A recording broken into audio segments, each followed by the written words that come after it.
আধুনিক বাদ্যযন্ত্রের কারণে ঢাকঢোলের কদর কমলেও পূজা পার্বণ বা বিভিন্ন সঙ্গীতানুষ্ঠানে এখনও ঢাকঢোলের কদর রয়েছে।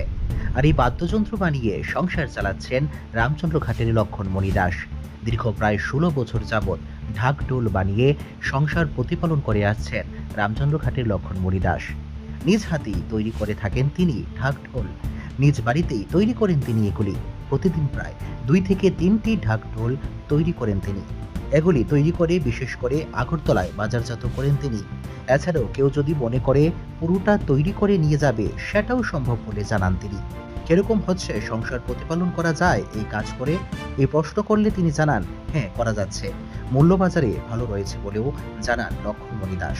তবে বর্তমানে সময়ে আধুনিক যন্ত্রপাতির আধিক্যে মাটি চামড়ার যন্ত্রের ব্যবহার কমে যাচ্ছে। তবু লক্ষণমণি দাস তার এই পেশাকে আঁকড়ে ধরে রয়েছে। তার পেশাটি যেন হারিয়ে না যায় সেই বিষয়ে সহযোগিতা করা হবে যে কেউ এই পেশাতে আসতে চায় বললেও জানান আজ বিকেল ৩টা নাগাদ। আচ্ছা, আপনি যে এই যে কাঠের মধ্যে কাজ করতেছেন, কি করতেছেন আপনি? এই তো এইগুলা ডোল বানায় আগরতলা বিক্রি করা হয়, বা কেউ যদি মনে করেন যে এখান থেকে কমপ্লিট ছানি টানি দিয়ে নিতে পারবো, তাও করে। আপনার নামটা কি বললেন? লক্ষণমণি দাস। ঢোল বাজান না খোল? এটা হচ্ছে ডোল, আখের ডোল। শুধু ঢোলই বানান? আর ওগুলো হচ্ছে দাগ। ঢাকও বানান? হ্যাঁ, ঢাক ডোল। কিভাবে বানান এটা? এটা ওই মেশিনের উপরে চেষ্টা করি, আর পরে বাকিটা হাতে কোন লাগে। মেশিন আছে আপনার? মেশিন আছে।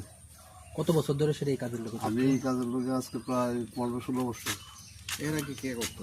এর আগে করছে না কাজ। আপনি মানে এটা প্রথম থেকে করতেন? খাওয়া ফরম দিয়ে। এখন কিরকম ইয়ে করেন, তৈরি করেন?